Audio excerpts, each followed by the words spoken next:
ہم بات کر رہے تھے حکیم کی کہ جو اختیاری موت کو قبول نہیں کرتا تھا، فلسفی تھا لیکن اختیاری موت کو قبول نہیں کرتا تھا۔ ایک دن ایک شخص ان کے حجرے میں، ان کے کمرے میں آ کر لیٹ جاتا ہے اور مر جاتا ہے۔ رضا شاہ کا زمانہ تھا، خطرناک زمانہ تھا، اور وہ پریشان تھا کہ میں کیسے ثابت کروں کہ میں نے اس شخص کو نہیں مارا ہے۔ اب وہ جا کر مدرسے میں دوسرے طالب علموں کو بتاتا ہے، خادموں کو بتاتا ہے، سب آ جاتے ہیں، سب چیک کرتے ہیں، دیکھتے ہیں کہ یہ شخص مکمل طور پر مر چکا ہے۔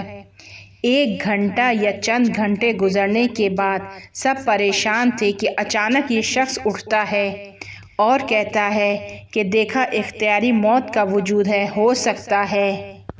اسی مقام سے اس حکیم کا فلسفہ بالکل تبدیل ہو جاتا ہے۔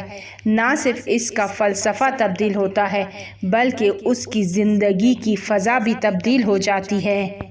اس کو کہتے ہیں اختیاری موت، کہ اس میں روح جسم سے اپنا تعلق بالکل ختم کر دیتی ہے لیکن دوبارہ لوٹ سکتی ہے۔ سخت ہے لیکن ممکن ہے، لیکن اس میں ایک ایسی روح کی ضرورت ہے کہ جس پر انسان کو اختیار ہو۔ طی الارض بھی اسی طرح سے ہوتا ہے۔ ہر جگہ پر آپ جانا چاہتے ہوں چلے جائیں، لیکن بدن اسی جگہ پر رہتا ہے۔ ارادہ کرتے ہیں، روح کو وہاں قرار دیتے ہیں۔ اختیاری موت بھی یہی ہے۔ تاریخ میں ہمیں بعض ایسی داستانیں ملتی ہیں کہ جس سے ہم شک و شبے میں آ جاتے ہیں کہ اختیاری موت صرف یہ نہیں ہے کہ انسان زندگی کی 2 رات کہیں جا کر واپس آ جائے، بلکہ حتمی موت کے بعد بھی وہ واپس آ سکتا ہے۔ لیکن یہ مباحث بھاری ہیں، یہ گفتگو بھاری ہے، اسے ہر ایک آسانی سے قبول نہیں کرتا ہے، اس کا تصور تھوڑا سخت ہے۔ ہم اپنی گفتگو میں اس بحث میں 4 اصلی داستانوں کو بیان کریں گے، لیکن بیچ میں یہ چھوٹی چھوٹی داستانیں بھی بیان کریں گے تاکہ موضوع واضح ہو جائے۔ روح کے سفر کی چند چھوٹی چھوٹی داستانوں کو بیان کریں گے، اس کے بعد دوسری اصلی داستان میں داخل ہوں گے۔ ایک لڑکی کی داستان کہ جو 2 دفعہ مرتی ہے اور عالم برزخ سے واپس آتی ہے۔ ایک شخص کہ جو بظاہر آیت اللہ بہجت کا پوتا ہے یا نواسہ، لائبریری میں بیٹھا ہوا تھا اور کتاب پڑھ رہا تھا، آیت اللہ الہی کی سوانح حیات کو پڑھ رہا تھا۔ اسے پڑھتے پڑھتے جب وہ آیت اللہ قاضی کے خط پر پہنچتا ہے، یہ وہ خط ہے کہ جس میں آیت اللہ قاضی اپنے ایک شاگرد سے کچھ خاص علماء کا ذکر کر رہے ہیں، ان کی تعریف کر رہے ہیں، ان کو معرفی کر رہے ہیں۔ اس خط میں آیت اللہ قاضی نے اپنے داماد کی کہ جس کا نام سید ابراہیم سیستانی تھا، بہت عظیم شخصیت کے مالک تھے، ان کی تعریف کی ہے۔ طباطبائی کے بھائیوں کی تعریف کی ہے کہ علامہ ان کے بھائی تھے، ان کی تعریف کی ہے۔ اسی خط میں آیت اللہ قاضی نے آیت اللہ بہجت کی تعریف کی ہے، اس وقت کی بات کی ہے کہ جب وہ ابھی جوان تھے۔ اس کے علاوہ اسی خط میں وہ آیت اللہ فاضل گیلانی کا ذکر کرتے ہیں اور کہتے ہیں کہ وہ اس نے عظیم ترقی کی تھی، ان کی روح بہت ہی اونچے مقام پر تھی۔ اب یہ آیت اللہ بہجت کا پوتا یا نواسہ جب اس خط کو پڑھتا ہے تو اس کو آیت اللہ بہجت کے پاس لے کر آتا ہے اس کتاب کو، اور ان سے پوچھتے ہیں کہ مجھے بتائیں یہ فاضل گیلانی کون ہیں؟ ایسا تو نہیں کہ یہ آپ ہیں؟ جیسے ہی آیت اللہ بہجت اس خط کو دیکھتے ہیں، نہیں معلوم اس میں کیا راز پوشیدہ تھا، جیسے ہی خط کو پڑھتے ہیں، خط کو بند کرتے ہیں، کتاب کو بند کرتے ہیں، اس کے بعد آنکھیں بند کر لیٹ جاتے ہیں۔ اب اس شخص کا کہنا ہے کہ میں سمجھا کہ وہ سو گئے ہیں۔ میں نے ان کے جسم کو ہلایا، دیکھا کہ ان کا پورا جسم ٹھنڈا ہے، جسم میں زندگی کی کوئی علامت موجود نہیں ہے، زندہ ہونے کی کوئی علامت نہیں ہے۔ میں نے چاہا کہ میں انہیں اٹھا کر ہاسپٹل لے کر جاؤں، لیکن میں نے دیکھا کہ میں ان کو اٹھا بھی نہیں سکتا، بھاری ہو گئے تھے۔ اب میں نے اطراف میں لوگوں کو اطلاع دی۔ ہم چاہتے تھے کہ انہیں اسپتال لے کر جائیں، لیکن اچانک وہ اٹھ کر بیٹھ جاتے ہیں، ان کا بدن گرم ہو جاتا ہے۔ یہ ایک مرحلہ ہے۔ بعض لوگ جب مرتے ہیں تو فکر کرتے ہیں کہ عالم برزخ میں داخل ہوئے ہیں، لیکن وہ عالم برزخ کہ جس کو ہم عالم برزخ کہتے ہیں وہ عالم برزخ نہیں ہے۔ ملکوت دو طرح کے ہیں، ملکوت سفلی اور ملکوت اولیاء۔ یہ لوگ ملکوت سفلی میں جاتے ہیں۔ زیادہ تر افراد جو واپس آتے ہیں وہ ملکوت سفلی تک جاتے ہیں، عالم برزخ میں نہیں جاتے ہیں۔ اکثر لوگ جو اس طرح کا خواب دیکھتے ہیں یا وہ افراد جو کوما میں جاتے ہیں، ان کی روح عالم برزخ میں داخل ہی نہیں ہوتی ہے۔ کیونکہ عالم برزخ میں جو لوگ داخل ہوتے ہیں ان کے لیے خاص شرائط ہے۔ عالم برزخ میں وہ لوگ داخل ہوتے ہیں کہ جن کا رابطہ ان کے جسم سے بالکل ختم ہو جاتا ہے، اس روح کا رابطہ بالکل ختم ہو جائے، نامہ اعمال بند ہو جائے۔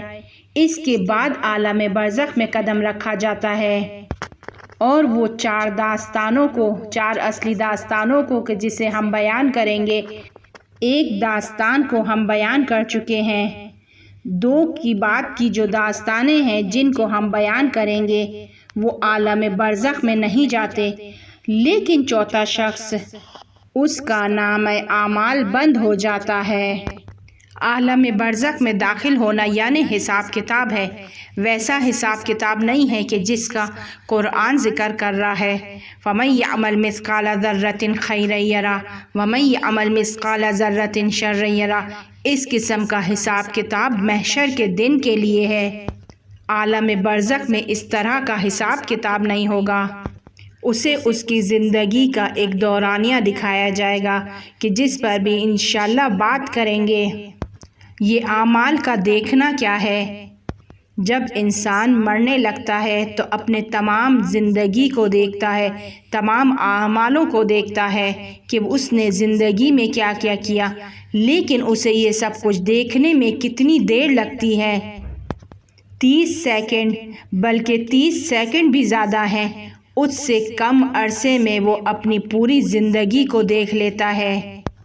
یہ تمام داستانیں کتاب اون سوئے مرگ میں بیان کی گئی ہے کہ جسے آغائے جمال صادقی نے لکھا ہے، اور اس کتاب کو جس نے مورد بحث قرار دیا گیا ہے اس کے ایک ایک ریز نکات پر بحث کی ہے، بررسی کی ہے، تحقیق کی ہے، وہ استاد مصطفیٰ امینی خواہ ہیں۔ ان تمام مطالب کو جب آپ کتاب اون سوئے مرگ یعنی موت کی اس جانب میں پڑھیں گے تو بہت اچھی کتاب ہے، لیکن کتاب کی جو تیسری داستان ہے وہ کہتے ہیں کہ ان کو خواتین اور بچے نہ پڑھیں، جن کا ایمان مضبوط نہیں ہے وہ نہ پڑھیں، کیونکہ اس مباحث میں موت سے تعلق اتنا زیادہ نہیں ہے، بلکہ اس کا تعلق جنات سے ہے، اور چونکہ بچے اور خواتین بہت جلدی ان قسم کے قصوں کو اپنے اوپر حاوی کر لیتے ہیں تو وہ پریشان ہو جاتے ہیں، وہ سوچنے لگتے ہیں کہ ہمارے ساتھ کوئی ہے، کوئی ہمارے ساتھ ہے، کسی نے ہمیں ہاتھ لگایا، ایک طریقے سے خیالی دنیا میں داخل ہو جاتے ہیں۔ ایک شخص کے جس نے اس کتاب کو امام رضا علیہ السلام کے حرم میں پڑھا، وہیں پر بیٹھا وہ کتاب پڑھ رہا تھا، اس داستان کو پڑھ رہا تھا، تو وہ کہتا ہے کہ میری حالت خراب ہو گئی اور مجھے ایسا لگا کہ جیسے اٹیک ہو رہا ہے، اور میں نے وہیں پر امام رضا علیہ السلام سے توسل کیا تو میری حالت بہتر ہو گئی۔ اسی طرح ایک اور شخص نے جب اس کتاب کو پڑھا تو اس کا کہنا ہے کہ وہ کافی پریشان رہا، اس کی فکر سوچنے پر مجبور ہو گئی، اور جنات ایک ایسی مخلوق ہے کہ اگر آپ اس کے بارے میں زیادہ حساس ہو جائیں، زیادہ سوچنے لگ جائیں، وسوسہ کرنے لگ جائیں تو وہ کچھ کر دکھاتے ہیں۔ یہ کتاب کی داستان انسان کے ذہن کو تحریک کرتی ہے اور وہ اس پر حساس ہو جاتے ہیں اور پھر ان کے ساتھ اتفاقات پیش آتے ہیں۔ لہٰذا استاد مصطفیٰ امینی خواہ کا کہنا ہے کہ اس تیسری داستان کو کہ جو صفحہ نمبر 188 سے لے کر 222 تک ہے فارسی کی کتاب میں، کہتے ہیں کہ اسے نہ پڑھیں سوائے وہ افراد کہ جو اپنی سوچ پر کنٹرول رکھتے ہیں۔ اس کے بعد یہی استاد کہتے ہیں کہ یہ کتاب کو 2 سے 3 مرتبہ پڑھیں، زیادہ سے زیادہ پڑھیں۔ وہ خود کہتے ہیں کہ میری نظر میں ہر شخص کو مہینے میں 1 بار اس کتاب کو ضرور پڑھنا چاہیے، بہت اثر کرتی ہے۔ اور اس کتاب کے مؤلف خود انہوں نے موت کو تجربہ کیا ہے، اسی وجہ سے وہ چاہتے تھے کہ اس قسم کے واقعات کو جمع کرے اور کتاب لکھے۔ انہوں نے اس سلسلے میں بہت سارے افراد سے انٹرویو لیا، لیکن انہوں نے ان 3 شخصیت کو انتخاب کر کے اس کتاب میں شامل کیا اور چھاپ کیا۔ وہ 3 افراد کے جن کا انہوں نے انٹرویو لیا، کتاب میں ان کا فرضی نام لکھا ہے، کسی قسم کا کوئی ایڈریس نہیں دے رہے ہیں۔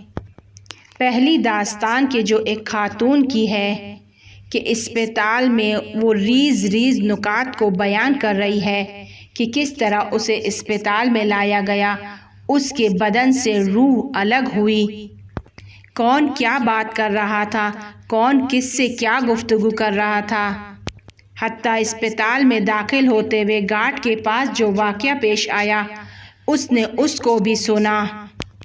اس واقعے میں وہ ایک ایک بات کو بیان کرتی ہے اور کتاب کا مؤلف کہتا ہے کہ میں نے جا کر خود ان واقعات کی تصدیق کی، سب صحیح تھا، حتیٰ اس خاتون کے برابر کے کمرے میں کیا ہو رہا تھا، کون کس سے کیا باتیں کر رہا تھا، وہ خاتون اس کو بھی بیان کرتی ہے، حتیٰ ڈاکٹر کی ہدایتیں کہ وہ کس کو کیا کہہ رہا ہے، کیا لانے کا کہہ رہا ہے، وہ سب بیان کرتی ہے۔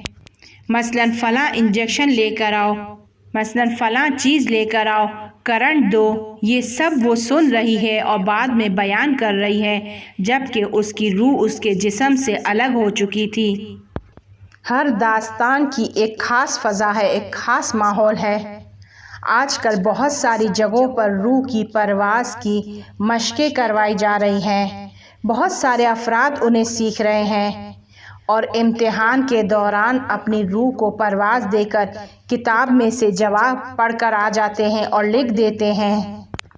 بعض افراد ایسے ہیں جو آ کر آپ کا ذہن پڑھتے ہیں اور آپ کو ایسا لگتا ہے کہ جیسے ان کے پاس کوئی طاقت ہے، کوئی روحانی طاقت ہے، جبکہ ان کے پاس کوئی روحانی طاقت نہیں ہوتی، بلکہ ان کے پاس جنات ہیں، موکل ہیں کہ جو آپ کا ذہن پڑھ کر اسے بتاتے ہیں۔ یا بعض افراد آپ سے کہتے ہیں کہ آپ کوئی جملہ بولیں، لیکن اس سے پہلے میں ایک کاغذ پر اس جملے کو لکھ کر فلاں جگہ پر رکھ دیتا ہوں، آپ بعد میں جملہ بولیں، آپ جا کر اس کاغذ میں دیکھیں گے تو آپ کو وہ جملہ وہاں لکھا ہوا ملے گا۔ وہ شخص بولتا ہے اور فوراً جا کر اس پرچی کو کھولا جاتا ہے تو اس میں وہی جملے لکھے ہوئے ہوتے ہیں۔ یہ کیا ہے؟ اپنے علم اور عمل کے ذریعے سے قدرت پر پہنچنے والے، روح کو کنٹرول کرنے والے یہ افراد اس قسم کی حرکتیں نہیں کرتے، بلکہ یہ وہ افراد ہیں کہ جو کچھ جنات کو اپنے کنٹرول میں کرتے ہیں، کچھ موکل کو اپنے کنٹرول میں لیتے ہیں اور پھر اس قسم کے کھیل کرتے ہیں۔ اس قسم کے واقعات بہت زیادہ ہیں۔ ایک شخص مصطفیٰ امینی خواہ کو تہران میں اپنا قصہ بیان کر رہا ہے، کہتا ہے کہ ان دنوں کی بات ہے کہ جب میں یمن کے فوریجن آفس میں کام کرتا تھا۔ ایک بار جب میں تہران سے یمن کے لیے روانہ ہوا، میں پلین میں بیٹھ چکا تھا، 3 گھنٹے کی پرواز تھی، لیکن میں جس سیمینار کے لیے، جس میٹنگ کے لیے جا رہا تھا، وہاں پر مجھے ایک خاص قسم کے ڈاکیومنٹس کی ضرورت تھی اور میں غلطی سے وہ ڈاکیومنٹس اپنے گھر بھول آیا تھا۔ اب جب یہ شخص یمن پہنچتا ہے بہت پریشان ہوتا ہے، لیکن یمن میں اس قسم کے کام زیادہ ہیں، وہاں پر عامل بابا زیادہ ہیں۔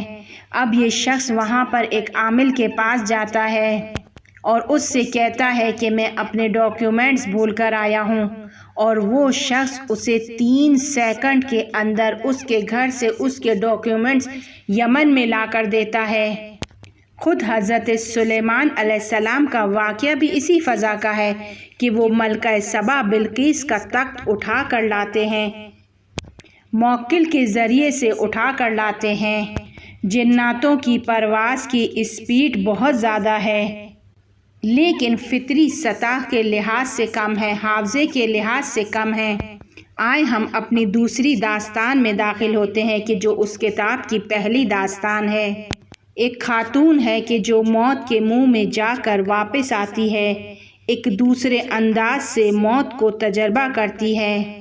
اس کی روح اس عالم سے دور ہو کر عالم برزخ کے، جسے ہم بظاہر عالم برزخ کہتے ہیں، وہاں جاتی ہے، کچھ اتفاقات کو وہاں دیکھتی ہے، کچھ مسائل اس پر واضح ہوتے ہیں، اسے سمجھ آتے ہیں۔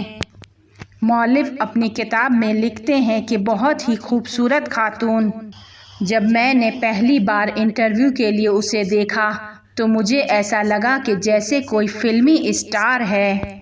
در حقیقت وہ کہنا چاہ رہے ہیں کہ خاتون جو انتہائی خوبصورت تھی، لیکن اس کے ساتھ ساتھ وہ عفت بھی رکھتی تھی۔ شاید ممکن ہے اس عفت کی وجہ سے یہ واقعہ اس کے ساتھ پیش آیا ہو۔ ممکن ہے اہل بیت علیہم السلام نے اس کی کسی اور خصوصیت کی وجہ سے اس پر لطف کیا ہو۔ یہ خاتون چادری نہیں ہے، گھر میں اکیلی رہتی ہے، انڈیپینڈنٹ ہے۔ 2 اجنبی شخص اس کی فلیٹ میں آتے ہیں اور اس سے کہتے ہیں کہ اپنا موبائل اپنے ہاتھ میں لو، تمہاری فلاں دوست تمہیں ابھی فون کرے گی، اور وہیں پر اس کی دوست کا فون آتا ہے اور پھر یہ واقعہ اس کے ساتھ پیش آتا ہے۔ کتاب میں اس خاتون کا فرضی نام سحر ہے۔ یہ خاتون 2 بار موت کے منہ میں جاتی ہے، اس کی روح پرواز کرتی ہے اور واپس آتی ہے۔